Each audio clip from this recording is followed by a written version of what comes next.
Medina থেকে আল্লাহ নবী মক্কা থেকে হিজরত করে মদিনা দিকে রওনা হলেন। সঙ্গে হযরতে আবু বকর, আমার নবীর প্রাণ প্রিয় সাহাবী যার নবী মদিনার আগে একটি জায়গায় অবস্থান করলেন। ওই জায়গাটার নাম হলো কোবা। ওই কোবা পল্লীতে আল্লাহ নবীর বাহক ওই উট কাসওয়া নামক উটটা বসে পড়লেন। কাসওয়া নামক উটটা হাঁটু গেড়ে দিয়ে কোবা পল্লীতে বসে বললেন। আল্লাহ নবী বললেন, সাহাবীরা, ও আমার আনসারীরা, ও মদিনাবাসীরা, আমি এখন মদিনায় যাব না। আমার কাসওয়া যখন এখানে হাঁটু গেড়ে দিয়ে বসে পড়েছে, আমি নবী এইখানে থাকতে চাই। এখানে আমরা একটু বিশ্রাম নেব।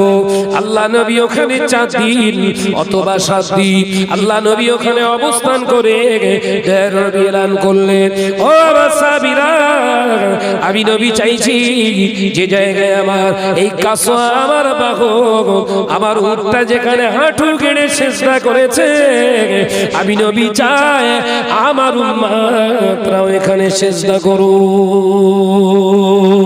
এখানে একটা মসজিদ নির্মাণ করতে চায়।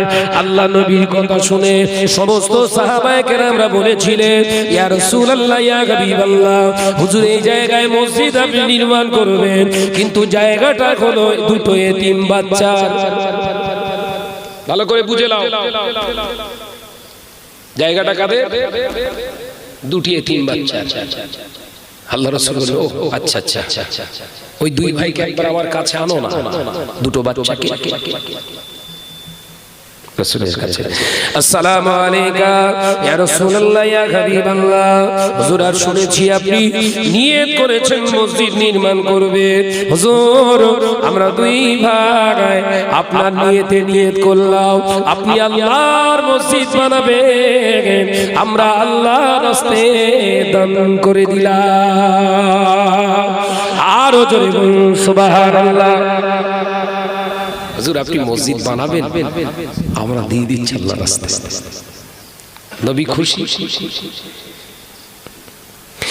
ও আমার সাহাবীরা, শুনে নাও, জেনে নাও, আমি নবী এতিমের হক মেরে ইবাদত করার জন্য দুনিয়ায় আসি না। জোরে বলতে পারেন না?